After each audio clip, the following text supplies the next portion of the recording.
Hi ಎಲ್ರಿಗೂ ನಮಸ್ಕಾರ, welcome to my channel. ಎಲ್ರಿ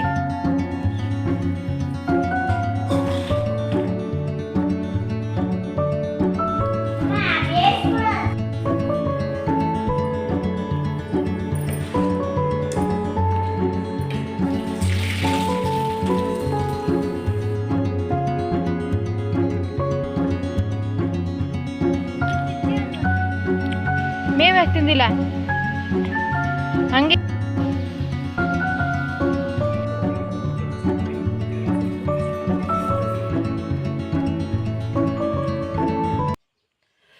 ಹಾಯ್ ಎಲ್ರಿಗೂ ನಮಸ್ಕಾರ, ವೆಲ್ಕಮ್ ಟು ಮೈ ಚಾನಲ್. ಎಲ್ಲರೂ ಹೇಗಿದ್ದಾರೆ? ಎಲ್ಲರಿಗೂ ಹೊಸ ವ್ಲಾಗ್ಗೆ ವೆಲ್ಕಮ್ ಮಾಡ್ತಾ ಇವತ್ತಿನ ಪುಟಾಣಿ ವ್ಲಾಗನ್ನು ಸ್ಟಾರ್ಟ್ ಮಾಡ್ತಾ ಇದ್ದೀನಿ. ಈ ವ್ಲಾಗ್ ನಿಮಗೆ ಇಷ್ಟ ಆದರೆ ಲೈಕ್ ಮಾಡಿ, ಶೇರ್ ಮಾಡಿ. ಪ್ಲೀಸ್ ನಮ್ಮ ಚಾನಲ್ಗೆ ಯಾರು ಸಬ್ಸ್ಕ್ರೈಬ್ ಆಗಿಲ್ಲ ಸಬ್ಸ್ಕ್ರೈಬ್ ಮಾಡ್ಕೊಂಡು ಸಪೋರ್ಟ್ ಮಾಡಿ ಅಂತ ಕೇಳ್ಕೊಳ್ತಾ ಇದ್ದೀನಿ. ಬನ್ನಿ ಇವತ್ತಿನ ಈ ಪುಟಾಣಿ ವ್ಲಾಗನ್ನು ಸ್ಟಾರ್ಟ್ ಮಾಡೋಣ. ಹೇಗೋಗುತ್ತೆ ಅಂತ ನೋಡೋಣ. ಇವತ್ತು ಗುರುವಾರದ ವ್ಲಾಗ್ ಆಗಿರುತ್ತೆ ಇದು. ಬೆಳಗ್ಗೆನೇ ತಿಂಡಿ ಎಲ್ಲ ಮಾಡಿ ತೋಟಕ್ಕೆ ಹೋಗಿ ಹಸು ಕಟ್ಟಿ ದಾಳಿಂಬೆ ತೋಟಕ್ಕೆ ಹೋಗಿ ಅಲ್ಲಿ 10 ಗಂಟೆವರೆಗೂ ಇದ್ದು ಮತ್ತೆ ಮನೆಗೆ ಬಂದಲೇ ಎಲ್ಲ ಒರೆಸಿ ಕ್ಲೀನ್ ಮಾಡಿ ಫ್ರೆಶ್ ಅಪ್ ಆಗಿ ಪೂಜೆ ಮಾಡಿದ್ದಾಯಿತು. ಪೂಜೆ ಎಲ್ಲ ತುಂಬ ಚೆನ್ನಾಗಾಯಿತು. ಇವಾಗ ಬೆಳಗಿಂದ ಏನೆಲ್ಲ ಆಯಿತು ಅಂತ ವ್ಲಾಗನ್ನು ಶೇರ್ ಮಾಡ್ತೀನಿ. ಈ ವ್ಲಾಗ್ ನಿಮ್ಗೆ ಇಷ್ಟ ಆಗಬಹುದು ಅಂತ ಅಂದ್ಕೊಂಡಿದ್ದೀನಿ. ಗೊತ್ತಲ್ಲ, ಇಷ್ಟ ಆದರೆ ಪ್ಲೀಸ್ ಲೈಕ್ ಮಾಡಿ. ಇವತ್ತು ಬೆಳಗ್ಗೆ ತಿಂಡಿಗೆ ನಾನಿಲ್ಲಿ ಪುಳಿಯೋಗರೆ ಮಾಡ್ತಾಯಿದ್ದೀನಿ. ಪುಳಿಯೋಗರೆ ಮಾಡಿದರೆ ಬೇಗನೆ ಆಗುತ್ತೆ, ಟೇಸ್ಟ್ ಕೂಡ ಚೆನ್ನಾಗಿರುತ್ತೆ. ನಮ್ಮನೇಲಿ ಎಲ್ರಿಗೂ ಇಷ್ಟ ಆಗುತ್ತೆ. ಟೈಮ್ ಇಲ್ಲ ಏನು ಮಾಡೋದು ಅಂತ ಅಂದಾಗ ಉಪ್ಪಿಟ್ಟಿಗಿಂತ ಬೇಗ ನೆನಪಾಗೋದು ನನಗೆ ಪುಳಿಯೋಗರೆ. ಉಪ್ಪಿಟ್ಟಾದರೆ ಸ್ವಲ್ಪ ಆರಿದ ಮೇಲೆ ತಿನ್ನೋಕ್ಕಾಗಲ್ಲ, ಆ ಥರ ಎಲ್ಲ ಇರುತ್ತೆ. ಬಟ್ ಇದು ಆ ಥರ ಅಲ್ಲ. ನನಗೆ ಆರಿದ ಮೇಲೂ ತುಂಬ ಇಷ್ಟ ಆಗುತ್ತೆ. ಟೇಸ್ಟ್ ನಂಗೆ ತುಂಬಾ ಇಷ್ಟ. ಹಾಗೆ ಟೈಮ್ ಇಲ್ಲ ಅಂತಂದಾಗ ಒಂದು ಕಡೆ ರೈಸ್ ಇಟ್ಕೊಂಡು ಇನ್ನೊಂದು ಕಡೆ ಗೊಜ್ಜು ಮಾಡಿದರೆ ಬೇಗನೆ ತಿಂಡಿ ರೆಡಿ ಆಗುತ್ತೆ. ತಿಂಡಿ ಎಲ್ಲ ಬೇಗ ಮಾಡಿ ತೋಟಕ್ಕೆ ಹೋಗಿ ಹಸು ಕಟ್ಬಂದು ದಾಳಿಂಬೆ ತೋಟಕ್ಕೆ ಹೋಗಿ ಅಲ್ಲಿಂದ ವಾಪಸ್ ಮನೆಗೆ ಬಂದು ನೆಲ ಒರೆಸಿ ಪಾತ್ರೆ ತೊಳೆದು ದೇವ್ರ ಪಾತ್ರೆ ತೊಳೆದು ನಾನು ಫ್ರೆಶ್ ಅಪ್ ಆಗಿ ಇವಾಗ ಪೂಜೆಗೆ ರೆಡಿ ಮಾಡ್ಕೊಳ್ತಾ ಇದ್ದೀನಿ. ಸಿಂಪಲ್ಲಾಗಿ ಪೂಜೆ ಮಾಡಿದ್ರೂ ಕೂಡ ತುಂಬಾ ಚೆನ್ನಾಗಿ ಪೂಜೆ ಎಲ್ಲ ಆಯಿತು. ರಾಯರಿಂದ ಪ್ರಸಾದ ಸಿಕ್ತು. ಇವಾಗ ಹೂವೆಲ್ಲ ಜಾಸ್ತಿ ಇಲ್ಲ, ಎಷ್ಟು ಹೂವಿತ್ತು ಅಷ್ಟರಲ್ಲೇ ಪೂಜೆ ಮಾಡಿದೆ. ಧೂಪ ಎಲ್ಲ ಹಾಕಿದ ಮೇಲೆ ಮನೇಲಿ ಏನೋ ಒಂಥರ ಪಾಸಿಟಿವ್ ವೈಬ್ಸ್ ಅಂತ ನನಗೆ ಅನಿಸುತ್ತೆ. ಪ್ರತಿ ವಾರ ಪೂಜೆ ಮಾಡಬೇಕಾದ್ರೂ ಇದನ್ನೇ ಹೇಳ್ತೀನಿ ಅಂತ ಅನ್ನಿಸ್ಬಹುದು. ಬಟ್ ವಾರ ದಿನಗಳಲ್ಲಿ ಮನೇಲಿ ಏನೋ ಒಂಥರ ದೇವಸ್ಥಾನದ ಥರ ಫೀಲ್ ಆಗ್ತಾ ಇರುತ್ತೆ. ನನಗಂತೂ ತುಂಬ ಇಷ್ಟ. ಏನೋ ಗೊತ್ತಿಲ್ಲ, ಗುರುವಾರ ಸೋಮವಾರ ಅಂತಂದ್ರೇ ಸ್ಪೆಷಲ್. ಅದರಲ್ಲೂ ನನಗೆ ಗುರುವಾರ ಅಂತಂದರೆ ಇನ್ನೂ ಸ್ಪೆಷಲ್. ನನಗೆ ಮುಂಚೆಯಿಂದ ದೇವ್ರ ಮೇಲೆ ಭಕ್ತಿ ಇತ್ತು. ನಾನು ಸಣ್ಣದ್ರಿಂದನೂ ಪೂಜೆ ಮಾಡಿದ್ದೀನಿ, ವ್ರತ ಮಾಡಿದ್ದೀನಿ, ಅಂದರೆ ಧನುರ್ಮಾಸ ಪೂಜೆ ಎಲ್ಲದನ್ನೂ ಮಾಡಿದ್ದೀನಿ. ಬಟ್ ಇಷ್ಟೊಂದು ಭಕ್ತಿಯಿಂದ ಶ್ರದ್ಧೆಯಿಂದ ರಾಯರ ಪೂಜೆ ಮಾಡ್ತಾ ಇದ್ದೀನಲ್ಲ, ಗುರುವಾರ ಮಾಡ್ತಾ ಇದ್ದೀನಲ್ಲ, ಅಷ್ಟೊಂದೆಲ್ಲ ಮಾಡಿದ್ದೇ ಇಲ್ಲ. ಊರಿಗೆಲ್ಲ ನೀರು ಬಿಡ್ತಾರಲ್ಲ, ಬೋರ್ವೆಲ್ ಅದು ಕೆಟ್ಟೋಗ್ಬಿಟ್ಟಿದೆ. ಅದನ್ನು ಎಷ್ಟು ದಿನಕ್ಕೆ ಸರಿ ಮಾಡ್ತಾರೋ ಗೊತ್ತಿಲ್ಲ. ನೀರಿಗೆ ತುಂಬಾ ತೊಂದರೆ ಆಗಿಬಿಟ್ಟಿತ್ತು. ಮನೆ ಮುಂದೆಲ್ಲ ತೊಳೆದೇ ಇಲ್ಲ. ಆವಾಗ ಒಂದಿನ ಬಿಟ್ಟು ಒಂದಿನ ನೀರು ಬಿಡೋರು. ಯಾವಾಗಲೂ ನೀಟಾಗಿ ಕ್ಲೀನ್ ಮಾಡಿರ್ತದೆ. ಬಟ್ ಇವಾಗ ಆ ಥರ ಮಾಡೋ ಹಾಗೆ ಇಲ್ಲ, ನೀರಿರಲಿಲ್ಲ. ಹಾಗಾಗಿ ನಮ್ಮದು ಬೋರಿಂದ ಈ ಥರ ಡ್ರಿಪ್ಪಲ್ಲಿ ಹಾಕ್ಕೊಂಡು ನೀರು ಹಿಡ್ಕೊಳ್ತಾ ಇದ್ದೀನಿ. ತುಂಬ ಸಣ್ಣದಾಗಿ ಬರ್ತಾಯಿದೆ, ಬಟ್ ಬೇರೆ ಆಪ್ಷನ್ ಇಲ್ಲ. ಇಲ್ಲಾಂದರೆ ದೂರದಿಂದ ತೊಗೊಂಡು ಬರಬೇಕಾಗುತ್ತೆ, ಅಂದರೆ ಹೊತ್ಕೊಂಡು ಬರಬೇಕಾಗತ್ತೆ. ಇದಾದರೆ ಸ್ವಲ್ಪ ಲೇಟ್ ಆದ್ರೂ ಪರವಾಗಿಲ್ಲ, ಇದರಲ್ಲೇ ಇಟ್ಕೊಳ್ಳೋಣ ಅಂತ ಅಂದ್ಕೊಂಡು ನೀರೆಲ್ಲ ಪೂರ್ತಿಯಾಗಿ ಸ್ಟಾಕ್ ಮಾಡಿಕೊಂಡೆ. ನೀರಿಲ್ಲ ಅಂತಂದರೆ ಆಗೋದೇ ಇಲ್ಲ ಬಿಡಿ. ನೆಲ ಒರೆಸೋಕ್ಕೆ, ಪಾತ್ರೆ ತೊಳೆಯೋಕ್ಕೆ, ಅಡುಗೆ ಮಾಡೋಕ್ಕೆ, ಬಟ್ಟೆ ತೊಳೆಯೋಕ್ಕೆ, ಈ ಮನೆ ಕ್ಲೀನ್ ಮಾಡೋದಕ್ಕೆ, ಮನೆ ಮುಂದೆ ತೊಳೆಯೋದಕ್ಕೆ ಯಾವುದಕ್ಕೆ ನೀರು ಬೇಡ ಹೇಳಿ? ಎಲ್ಲದಕ್ಕೂ ನೀರು ಬೇಕು. ಇವಾಗಂತೂ ದಾಳಿಂಬೆ ಹಣ್ಣು ಶುರುವಾದಾಗಿಂದ ಮೊಸರನ್ನ ಅಂತೂ ಮಾಡ್ತಾನೆ ಇದ್ದೀನಿ. ನನಗೆ ದಾಳಿಂಬೆ ಹಣ್ಣು ಒಗ್ಗರಣೆ ಎಲ್ಲ ಹಾಕಿ ಮೊಸರನ್ನ ಮಾಡಿದ್ರೆ ತುಂಬ ಇಷ್ಟ ಆಗುತ್ತೆ. ಮತ್ತೆ 1 ದಿನ 2 ದಿನ ವ್ಲಾಗ್ ಮಾಡಿಲ್ಲ ಅಂತ ಅಂದ್ಕೊಳ್ತೀನಿ. ಮತ್ತು ಇವಾಗ ತರಕಾರಿ ಸಾಂಬಾರು ಮಾಡೋಣ ಅಂತ ಅಂದ್ಕೊಂಡು ಬೇಳೆ ಎಲ್ಲ ಫಸ್ಟೆಲ್ಲ ಒಂದು 3 ವಿಷಲ್ ಹಾಕ್ಸ್ಕೊಂಡಿದ್ದೆ. ನನಗೆ ಒಂದೇ ಥರ ತರಕಾರಿ ಸಾಂಬಾರು ತಿಂತಾಯಿದ್ರೆ ಬೇಜಾರಾಗುತ್ತೆ. ಅಂದರೆ ಹುರುಳಿಕಾಳು ಸಾಂಬಾರು, ಮೊಳಕೆ ಹುರುಳಿಕಾಳು ಸಾಂಬಾರು, ಬಸ್ಸಾರು ಅದೆಲ್ಲ ಆದರೆ 2 ದಿನ ಆದ್ರೂ ಇಷ್ಟಪಟ್ಟು ತಿಂತೀನಿ. ಬಟ್ ತರಕಾರಿ ಸಾಂಬಾರು ಅಷ್ಟೊಂದೇನು ಇಷ್ಟ ಆಗೋಲ್ಲ. ಹಾಗಾಗಿ ಮಾಡುವಾಗ ಡಿಫ್ರೆಂಟಾಗಿ ಮಾಡ್ತಾಯಿರ್ತೀನಿ, ಒಂದೇ ಥರ ಟೇಸ್ಟ್ ಬರಬಾರ್ದು ಅಂತ. ಇವಾಗ ತರಕಾರಿ ಎಲ್ಲ ಕಟ್ ಮಾಡಿ ಎತ್ತಿಟ್ಕೊಂಡಿದ್ದೆ. ಬೇಳೆನೆಲ್ಲ ಸಪ್ರೇಟ್ ಬೇಯಿಸಿಟ್ಕೊಂಡಿದ್ದೀನಿ. ಮತ್ತು ಅದಕ್ಕೇ ಕಟ್ ಮಾಡಿ ಇಟ್ಕೊಂಡಿರುವಂತಹ ಟೊಮೊಟೊ ಮತ್ತು ತರಕಾರಿಗಳನ್ನೆಲ್ಲ ಹಾಕ್ಕೊಂಡಿದ್ದೀನಿ. ಈ ಕಡೆ ಒಂದು ಪಾತ್ರೆಗೆ ಒಗ್ಗರಣೆ ಮಾಡಿಕೊಂಡು ಅದಕ್ಕೆ ಮಸಾಲೆಯನ್ನು ರುಬ್ಬಿ ಹಾಕಿ ತರಕಾರಿ ಬೇಯೋದಕ್ಕೆ ಇಟ್ಟಿದ್ದೀನಿ. ಈ ಕಡೆ ಕ್ಲೀನ್ ಮಾಡ್ತಾಯಿದ್ದೀನಿ. ಕ್ಲೀನ್ ಮಾಡೇ ಇರಲಿಲ್ಲ, 2 ದಿನ ಆಗಿಬಿಟ್ಟಿತ್ತು. ಪೂರ್ತಿ ಗಲೀಜಾಗಿಬಿಟ್ಟಿತ್ತು. ಹಾಗಾಗಿ ಡೀಪಾಗಿ ಕ್ಲೀನ್ ಮಾಡೋಣ, ಕಸ ಗುಡಿಸಿ ನೆಲ ಒರೆಸಿ ಎಲ್ಲ ಮಾಡೋಣ ಅಂತ ಅಂದ್ಕೊಂಡು ಕ್ಲೀನ್ ಮಾಡ್ತಾಯಿದ್ದೀನಿ. ಅಂದರೆ ಬೇಸಿಕ್ ಕ್ಲೀನಿಂಗ್ ಮಾತ್ರ ಮಾಡಿದ್ದೆ, ಡೀಪ್ ಕ್ಲೀನ್ ಮಾಡಿರಲಿಲ್ಲ. ಏನೋ ಒಂಥರ ಬೇಜಾರಾಗ್ತಾಯಿತ್ತು. ಇತ್ತೀಚೆಗಂತೂ ಈ ದಿನಗಳೇ ಚೆನ್ನಾಗಿಲ್ಲ ಅಂತ ಅನ್ನಿಸ್ಬಿಡ್ತಾ ಇದೆ. ರೀಸನ್ ಅದೇನು ಅಂತ ಗೊತ್ತಿಲ್ಲ, ಸಿಕ್ಕಾಪಟ್ಟೆ ಬೇಜಾರಾಗ್ತೈತೆ. ಇವಾಗಿನ ದಿನಗಳೇ ಚೆನ್ನಾಗಿಲ್ಲ ಅಂತ ಅನ್ನಿಸ್ತಾ ಇದೆ. ಜೊತೆಗೆ ವ್ಲಾಗ್ ಮಾಡೋದಕ್ಕೂ ಮನಸ್ಸಿಲ್ಲ, ಒಂಥರ ಬೇಜಾರು. ಯಾಕೋ ಗೊತ್ತಿಲ್ಲ, ಸಿಕ್ಕಾಪಟ್ಟೆ ಒಂಥರ ಅಳು ಬರ್ತಾಯಿತ್ತು. ಇಡೀ ದಿನವೂ ಅದೇ ಥರ ಹೋಗ್ತಾಯಿತ್ತು. ಸುಮ್ಮನೆ ಕೂತಿದ್ರೆ ಮತ್ತದು ಅಳು ಕಂಟಿನ್ಯೂಸ್ ಆಗಿ ಬರುತ್ತೆ ಅಂತ ಅಂದ್ಕೊಂಡು ಏನಾದರೂ ಒಂದು ಕ್ಲೀನ್ ಮಾಡೋಣ, ಕೆಲಸ ಮಾಡೋಣ ಅಂತ ಮಾಡ್ತಾನೆ ಇದ್ದೀನಿ. ಈ ಕಡೆಯಿಂದ ಕ್ಲೀನ್ ಮಾಡ್ತಾ ಹೋದೆ, ಆ ಕಡೆಯಿಂದ ಅದು ಕಾಫಿ ಇಡ್ತೀವಲ್ಲ ಅದು ಒಂದು ಕಡೆ ವೆಯ್ಟ್ ಇರುತ್ತಲ್ಲ ಹ್ಯಾಂಡ್ಲಿರೋದು, ಅದು ಮತ್ತೆ ಕೆಳಗೆ ಚೆಲ್ಲಿ ಪಕ್ಕದ ಹಾಲು ಕೂಡ ಚೆಲ್ಲಿ ಎಲ್ಲ ಮತ್ತೆ ಡಬಲ್ ಕೆಲಸ ಆಯಿತು. ಅದನ್ನೆಲ್ಲ ಕ್ಲೀನ್ ಮಾಡ್ಕೊಂಡು ಬಂದೆ, ಅಡುಗೆ ಮನೆ ಕ್ಲೀನ್ ಮಾಡಿದೆ. ಸುಮ್ಮನೆ ಕೂತಿದ್ದೇ ಇಲ್ಲ. ಸುಮ್ಮನೆ ಕೂತಿದ್ರೆ ಏನಾದರೂ ನೆಗೆಟಿವ್ ಥಾಟ್ಸ್ ತಲೆಯಲ್ಲಿ ಓಡ್ತಾನೆ ಇರುತ್ತೆ, ಕಂಟಿನ್ಯೂಸ್ ಆಗಿ ಓಡ್ತಾ ಇದೆ. ನಾನು ಎಷ್ಟು ಅವಾಯ್ಡ್ ಮಾಡ್ತಾಯಿದ್ದೀನಿ, ತಲೆಗೆ ಬರಬಾರ್ದು, ನೆಗೆಟಿವ್ ಆಗಿ ಯೋಚನೆ ಮಾಡಬಾರ್ದು, ಅಂದರೆ ಏನಾದರೂ ಬ್ಯುಸಿಯಾಗಿರೋಣ, ಇಡೀ ದಿನ ಪ್ರೊಡಕ್ಟಿವ್ ಆಗಿರಲಿ, ಚೆನ್ನಾಗಿರಲಿ ಅಂತ ಅಂದ್ಕೊಂಡೆ ಎಲ್ಲದನ್ನು ಕೆಲಸ ಶುರು ಮಾಡಿದೆ. ಬಟ್ ಕೆಲಸ ಮಾಡುವಾಗ ಅಷ್ಟು ಅನಿಸಲ್ಲ. ಸುಮ್ಮನೆ ಕೂತಿದ್ರೆ ಏನಾದರೂ ಒಂದು ತಲೆ ಒಳಗೆ ಓಡ್ತಾನೆ ಇರುತ್ತೆ, ಕಂಟಿನ್ಯೂಸ್ ಆಗಿ ಓಡ್ತಿರುತ್ತೆ. ಅದು ಯಾಕೆ ಅಂತ ಗೊತ್ತಿಲ್ಲ, ಇತ್ತೀಚೆಗೆ ಶುರುವಾಗ್ಬಿಟ್ಟಿದೆ.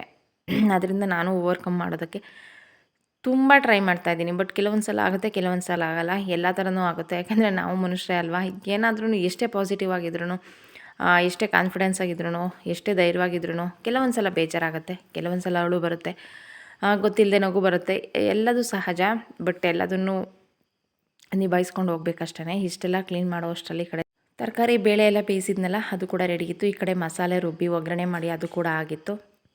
ಇವಾಗ ಮಸಾಲೆ ರುಬ್ಬಿಟ್ಕೊಂಡಿದ್ವಲ್ಲ, ಅದಕ್ಕೆ ಇದನ್ನು ಹಾಕಿ ಕುದಿಸ್ಕೊಳ್ಳೋದು ಅಷ್ಟೇ. ರುಚಿಗೆ ಬೇಕಾಗುವಷ್ಟು ಉಪ್ಪು ಹಾಕ್ಕೊಳ್ಳೋದು, ಕುದಿಸ್ಕೊಳ್ಳೋದು. ಬೇಕಾದರೆ ಮೇಲ್ಗಡೆ ಸ್ವಲ್ಪ ಕೊತ್ತಂಬರಿ ಸೊಪ್ಪನ್ನು ಹಾಕ್ಕೊಳ್ಳೋದು. ಸಾಂಬಾರು ಟೇಸ್ಟ್ ಚೆನ್ನಾಗಿತ್ತು. 1 ಟೈಮ್ ಅಥವಾ 2 ಟೈಮ್ ಊಟ ಮಾಡ್ಬೋದು. ಮತ್ತು ತಿರ್ಗಾ ದಿನ ತರಕಾರಿ ಸಾಂಬಾರು ತಿಂತೀವಿ ಅಂತಂದರೆ ಖಂಡಿತ ಸುಳ್ಳು. ಸಿಕ್ಕಾಬಿಟ್ಟೆ ಅದೆಷ್ಟೇ ಚೆನ್ನಾಗಿದ್ರೂ ಕೂಡ ತಿನ್ನೋಕ್ಕಾಗಲ್ಲ. ಕಾಳುಗಳ ಸಾಂಬಾರು, ಬಸ್ಸಾರು, ಮೊಳಕೆ ಕಾಳು ಸಾಂಬಾರು ಈ ಥರ ಆದರೆ 2-3 ದಿನ ಆದ್ರೂ ತಿಂತೀನಿ. ಯಾರಿಗೆಲ್ಲ ಈ ಥರ ಅಭ್ಯಾಸ ಇದೆ ಕಾಮೆಂಟಲ್ಲಿ ತಿಳಿಸಿ. ಈ ಕಡೆ ಸಾಂಬಾರು ಕುದಿಸ್ಕೊಂಡೆ, ಸಾಂಬಾರು ಕೂಡ ರೆಡಿ ಆಯಿತು. ಇನ್ನು ಕಸ ಗುಡಿಸಿ ನೆಲ ಒರೆಸೋದು ಅಷ್ಟೇ. ನಿತ್ಯ ನಾನು ಪೂಜೆ ಮಾಡ್ತೀನಿ ಇವತ್ತು ಅಂತ, ಹಾಗಾಗಿ ಮನೆಯೆಲ್ಲ ಕ್ಲೀನ್ ಮಾಡಿಕೊಟ್ಟೆ. ನಿತ್ಯ ಇವತ್ತು ಪೂಜೆ ಮಾಡಿದ್ದಾಯಿತು. ಇಡೀ ದಿನ ಈ ಥರ ಕೆಲಸಗಳನ್ನೇ ಕಳೆದಿದ್ದೀನಿ. ಇಷ್ಟು ಬೇಗ ಅಂತೂ ಕೆಲಸ ಖಂಡಿತ ಮುಗ್ದಿರಲ್ಲ. ಒಂದೊಂದೇ ಕ್ಲೀನ್ ಮಾಡ್ಕೊಂಡು ಬಂದೆ. ಸ್ವಲ್ಪ ಬೆಣ್ಣೆ ಇತ್ತು, ಅದನ್ನು ತುಪ್ಪ ಕಾಯಿಸಿದೆ. ಇದನ್ನು ತುಪ್ಪ ಕಾಸಿ ಅಂತ ಕರೀತಾರೆ, ನಿಮ್ಮ ಕಡೆ ಏನಂತ ಕರೀತಾರೆ ಗೊತ್ತಿಲ್ಲ, ಕಮೆಂಟಲ್ಲಿ ತಿಳಿಸಿ. ಅದು ನಾನು ಖಂಡಿತ ವೇಸ್ಟ್ ಮಾಡಲ್ಲ, ಟೇಸ್ಟ್ ಚೆನ್ನಾಗಿರುತ್ತೆ. ಕೆಲವರು ಅದನ್ನು ಯೂಸ್ ಮಾಡಲ್ಲ, ಅದನ್ನು ಎಸಿತಾರೆ. ನಾನು ಅಥವಾ ಖಾರ ಮಾಡಿದಾಗ ಅಥವಾ ಸಾಂಬಾರು ಮಾಡಿದಾಗ ಈ ಥರ ಅದಕ್ಕೆ ಹಾಕಿ ಮಿಕ್ಸ್ ಮಾಡ್ತೀನಿ. ಎಕ್ಸ್ಟ್ರಾ ಟೇಸ್ಟ್ ಬರುತ್ತೆ, ಒಂಥರ ಸಾಂಬಾರೆಲ್ಲ ತುಪ್ಪದ ಘಮ ಬರ್ತಾ ಇರುತ್ತೆ. ನಾನು ಜಾಸ್ತಿ ತುಪ್ಪ ಕಾಸಿ ಇದ್ದಾಗ ಮಜ್ಜಿಗೆ ಸಾಂಬಾರು ಮಾಡ್ತೀನಿ. ನನಗೆ ಅದ್ರ ಘಮನೇ ಏನೋ ಒಂಥರ ತುಂಬ ಇಷ್ಟ ಆಗುತ್ತೆ. ಬೆಳಗ್ಗೆನೇ ಕೆಲಸ ಎಲ್ಲ ಮುಗಿಸ್ಕೊಳ್ತಾ ಇದ್ದೀನಿ. ಸ್ವಲ್ಪ ಹಪ್ಳ ತಾಳಿಸಿಟ್ಟೆ. ತಿಂಡಿ ಏನಿವತ್ತು ಅಂತ ಅಂದರೆ, ಮೊನ್ನೆ ಪುಳಿಯೋಗರೆ ಮಾಡಿದ್ದೆ, ಅದರದ್ದೇ ಗೊಜ್ಜು ಉಳ್ಕೊಂಡಿತ್ತು. ಹೇಳಿದ್ನಲ್ಲ 2 ದಿನ ಮಧ್ಯ ಗ್ಯಾಪಲ್ಲಿ ನಾನು ವೀಡಿಯೋ ಮಾಡಿಲ್ಲ ಅಂತ, ಮತ್ತು ಅದು ಗೊಜ್ಜು ಹಾಗೇ ಇತ್ತು. ವೇಸ್ಟ್ ಮಾಡೋದು ಯಾಕೆ ಅಂತ ಅದಕ್ಕೇ ರೈಸ್ ಮಾಡಿದೆ, ಸಾಂಬಾರು ಕೂಡ ಮಾಡಿದೆ. ಪುಳಿಯೋಗರೆ ಬೇಡ ಅಂತ ಅಂದರೆ ಅದರಲ್ಲಿ ತಿನ್ಬೋದು ಅಂತ. ನೆನ್ನೆ ಚಿತ್ರಾನ್ನದ ಗೊಜ್ಜಿತ್ತು, ಎಲ್ಲದೂ ಇತ್ತು. ಬೆಳಗ್ಗೆ ಅನ್ನ ಸಾಂಬಾರು ತಿಂತೀವಿ ಅಂದರೆ ಆಗಲ್ಲ. ಚಿತ್ರಾನ್ನದ ಗೊಜ್ಜಿತ್ತು, ಪುಳಿಯೋಗರೆ ಗೊಜ್ಜಿತ್ತು, ಹಪ್ಳ ತಾಳಿಸ್ದೆ, ಮಜ್ಜಿಗೆ ಮಾಡಿದೆ, ಅಂದರೆ ಮಸಾಲೆ ಮಜ್ಜಿಗೆ ಮಾಡಿದೆ. ಕೆಲಸ ಎಲ್ಲ ಮುಗಿಸ್ಕೊಂಡೆ. ಅಷ್ಟೆಲ್ಲ ಮುಗಿಸಿ ಕಸ ಗುಡಿಸಿ ನೆಲ ಒರೆಸಿ ಎಲ್ಲ ಆಯಿತು. ನಿತ್ಯ ಸ್ನಾನ ಮಾಡಿ ಪೂಜೆ ಮಾಡಿದರೆ ಮನೆ ಕೆಲಸ ಒಳಗಿನ ಮುಗಿಯುತ್ತೆ ಆಲ್ಮೋಸ್ಟ್. ಮತ್ತು ಈ ಕಡೆ ವಾಷಿಂಗ್ ಮಿಷಿನ್ಗೆ ಬಟ್ಟೆ ಹಾಕಿ ಬಂದಿದ್ದೆ. 1 ರೌಂಡ್ ಎಲ್ಲ ತೆಗೆದು ಒಣಗಾಕಿದ್ದೆ. 2ನೇ ರೌಂಡ್ ಇವಾಗ ಬಟ್ಟೆ ಒಣಗಾಕ್ತಾ ಇದ್ದೀನಿ. ಇಷ್ಟೇ ಅಲ್ಲ, ಪಕ್ಕದಲ್ಲಿ ಆ ಕಡೆ ತಂತಿ ಇದೆ, ಆ ಕಡೆ ಎಲ್ಲ ಒಣಗಿಸಿದ್ದೀನಿ. ಈ ಕಡೆ ಯಾವುದು ಬೇಗ ಒಣಗಬೇಕು ಆ ಥರದ್ದನ್ನು ಈ ಕಡೆ ಹಾಕಿರ್ತೀನಿ. ಅಂದರೆ ದಪ್ಪ ಇರೋ ಬಟ್ಟೆಗಳೆಲ್ಲ ಬೇಗ ಡ್ರೈ ಆಗಲ್ವಲ್ಲ, ಹಾಗಾಗಿ ನಿತ್ಯ ಯೂನಿಫಾರ್ಮ್ ಎಲ್ಲ ದಪ್ಪ ಇರುತ್ತೆ. ಮತ್ತು ಡ್ರೈ ಆಗಿಲ್ಲ ಅಂತಂದರೆ ನಾಳೆಗೆ ಸರಿ ಹೋಗಲ್ಲ. ಹಾಗಾಗಿ ಈ ಕಡೆ ದಪ್ಪ ಇರೋ ಬಟ್ಟೆಗಳನ್ನೆಲ್ಲ ಹಾಕಿ ಬೇಗನೆ ಒಣಗಿಸ್ಕೊಳ್ತೀನಿ. ಬಟ್ಟೆ ಎಲ್ಲ ಒಣಗಿದರೆ ಫೋಲ್ಡ್ ಮಾಡಿ ಎತ್ತಿಡೋಕೆ ಸರಿ ಹೋಗುತ್ತೆ. ಹಾಗಾಗಿ ಈ ಕೆಲಸ ಒಂದಾಯಿತು. ಮತ್ತು ಎಳ್ಳೆಲ್ಲ ತೊಳೆಯೋದಿತ್ತು. ಸಿಕ್ಕಾಪಟ್ಟೆ ಕಲ್ಲಿದೆ ಎಳ್ಳಲ್ಲಿ. ಕಲ್ಲು ಕ್ಲೀನ್ ಮಾಡೋದು ತುಂಬಾ ಕಷ್ಟ, ನನಗಂತೂ ಆಗಲ್ಲ. ಬೇರೆಯವ್ರು ಹೆಂಗೆ ಕ್ಲೀನ್ ಮಾಡ್ತಾರೋ ಗೊತ್ತಿಲ್ಲ. ಹಾಗಾಗಿ ನಾನು ಹುಡುಕಿರೋ ಈಸಿ ಮೆಥಡ್ ಅಂತ ಅಂದರೆ, ಒಂದು 10 ನಿಮಿಷ ಅಥವಾ 1/4 ಗಂಟೆ ನೀರಲ್ಲಿ ನೆನೆಸಿಡ್ತೀನಿ. ಮಣ್ಣಿನ ಎಂಟೆ ಏನಾದ್ರೂ ಇದ್ದರೆ ಕರಗುತ್ತೆ, ಜೊತೆಗೆ ಮಣ್ಣು ಕಲ್ಲು ಎಲ್ಲ ಕೆಳಗೋಗಿ ಕೂತ್ಕೊಳ್ಳುತ್ತೆ. ತಾಳಿಸಿದ್ರೆ ಜಾಲಿಸೋದು ಅಂತ ಅಂತಾರೆ. ಜಾಲಿಸಿದ್ರೆ ಅದು ಈಸಿಯಾಗಿ ಕಲ್ಲು ಮತ್ತು ಎಳ್ಳನ್ನು ಸಪ್ರೇಟ್ ಮಾಡ್ಬೋದು. ಆ ಥರ ಅದನ್ನು ಮಾಡಿದೆ. ಅದೊಂದು 1/2 ಅವರ್ ಟೈಮ್ ತೊಗೊಳ್ತು. 2 ಎಳ್ಳನ್ನು ಕ್ಲೀನ್ ಮಾಡೋ ಅಷ್ಟರಲ್ಲಿ, ಒಂದು ಚಿಗಣಿ ಮಾಡೋದಕ್ಕೆ, ಇನ್ನೊಂದು ಕುಟುಂಡಿ ಮಾಡೋದಕ್ಕೆ. ಅದನ್ನು ಜಾಲಿಸಿ ಒಣಗಾಕಿದ್ದಾಯಿತು. ಹಸುಗಳನ್ನ ಇವತ್ತು ಮನೆಯಿಂದ ತೋಟ ಕಟ್ಟಿದ್ದೆ. ಇದೊಂದು ಕೆಲಸ ಪದೇ ಇತ್ತು. ಬೆಳಗ್ಗೆ ಬಂದು ಕಟ್ಟೋಗಿ ಮತ್ತೆ 10 ಗಂಟೆಗೆ ಒಂದು ಸಲ ಬಂದೆ, ಮುಂದಕ್ಕೆ ಕಟ್ಟೋಗಿದ್ದೆ. ಇವಾಗ ಮತ್ತೆ ಟೈಮ್ 12 ಗಂಟೆ ಆಯಿತು. ಕೂಗ್ತಾನೆ ಇರ್ತವೆ. ತೋಟದಲ್ಲಿ ದೂರ ಇದ್ದರೆ ಕೇಳಿಸಲ್ಲ, ಬಟ್ ಮನೆ ಹತ್ರನೇ ಇದ್ದರೆ ಅದು ಕೂಗೋದು ಕೇಳಿಸ್ತಾನೇ ಇರುತ್ತೆ. ಕೇಳಿಸಿದ ಮೇಲೂ ಸುಮ್ಮನಿರೋಕ್ಕಾಗಲ್ಲ. ಮೇವು ಚೆನ್ನಾಗಿತ್ತು ಇಲ್ಲೇ, ಹಾಗಾಗಿ ಮುಂದಕ್ಕೆ ಕಟ್ಟಿ ಹೋಗೋಣ ಅಂತ ಅಂದ್ಕೊಂಡು ಈ ಥರ ಉದ್ದ ಹಗ್ಗ ಹಾಕಿ ಕಟ್ಟಿದ್ದೀನಿ. ಅಂದರೆ ನಾನು ಬರೋ ಸ್ವಲ್ಪ ಲೇಟ್ ಆದ್ರೂ ಚೆನ್ನಾಗೆಲ್ಲ ತಿಂದಿರ್ತವೆ. ಪದೇ ಕಟ್ಟೋ ಅವಶ್ಯಕತೆ ಇರಲ್ಲ. ಒಂದು 3-4 ಸಲ ಕಟ್ಟಿದರೆ ಹೊಟ್ಟೆ ತುಂಬ ತಿಂತವೆ ಅಂತ ಅಂದ್ಕೊಂಡು ಈ ಥರ ಉದ್ದ ಹಗ್ಗ ಮಾಡಿ ಕಟ್ತಾ ಬಂದೆ. ಹಾಗೆ ನಾವು ಮಿಷಿನಲ್ಲಿ ಔಷಧಿ ಹೊಡಿತೀವಿ ಪೈಪಲ್ಲಿ ಅಂತ ತೋರಿಸಿದಾಗ, ಹಿಂದಿನ ವ್ಲಾಗಲ್ಲಿ. ಅದಕ್ಕೆ ಒಬ್ಬರು ವ್ಯೂವರ್ ಕೇಳಿದರು ಯಾವ ಥರ ಹೊಡಿತೀರಾ ತೋರಿಸಿ, ನಮಗೂ ಎಲ್ಪ್ ಆಗುತ್ತೆ ಅಂತ. ನೆಕ್ಸ್ಟ್ ಟೈಮ್ ಹೊಡೆಯುವಾಗ ಖಂಡಿತ ಅದು ವಿಡಿಯೋ ಶೇರ್ ಮಾಡ್ತೀನಿ. ಅದು ವಾರಕ್ಕೊಂದು ಸಲ 10 ದಿನಕ್ಕೊಂದು ಸಲ ಹೊಡೆಯೋದಿರುತ್ತಲ್ಲ, ಹಾಗಾಗಿ ನೀವು ಕಮೆಂಟ್ ಹಾಕ್ದಾಗಿಂದ ನಾವು ಔಷಧಿ ಹೊಡೆದಿಲ್ಲ, ಹಾಗಾಗಿ ತೋರಿಸ್ತಿಲ್ಲ. ನೆಕ್ಸ್ಟ್ ಅದನ್ನು ಖಂಡಿತ ತೋರಿಸ್ತೀನಿ. ಮತ್ತು ಸ್ವಲ್ಪ ಅಕ್ಕಿ ಎಲ್ಲ ಖಾಲಿ ಆಗಿಬಿಟ್ಟಿತ್ತು, ದೋಸೆ ರೈಸು, ಅದನ್ನೆಲ್ಲ ಕ್ಲೀನ್ ಮಾಡ್ಕೊಳ್ಳೋದಿತ್ತು. ಹಾಗಾಗಿ ಅದನ್ನೆಲ್ಲ ಕ್ಲೀನ್ ಮಾಡಿಕೊಂಡೆ. ನನಗೆ ಇಷ್ಟ ಆಗದೇ ಇರೋ ಕೆಲಸ ಅಂತಂದರೆ ಇದು. ನನಗೇನು ಅಂತ ಗೊತ್ತಿಲ್ಲ, ಈ ಥರ ಕುತ್ತಿಗೆ ಬಗ್ಸ್ಕೊಂಡು ಕೆಲಸ ಮಾಡ್ತಾಯಿದ್ರೆ ತಲೆನೋವು ಗ್ಯಾರಂಟಿ ಬರುತ್ತೆ ಮತ್ತು ಕುತ್ತಿಗೆ ನೋವು ಬರುತ್ತೆ. ನಾನು ಹಾಗಾಗಿ ಟೈಲರಿಂಗ್ ಮಿಷಿನ್ ಇದ್ರೂ ಕೂಡ ಜಾಸ್ತಿ ಬಟ್ಟೆಯನ್ನು ನಾನು ಹೊಲಿಯಲ್ಲ.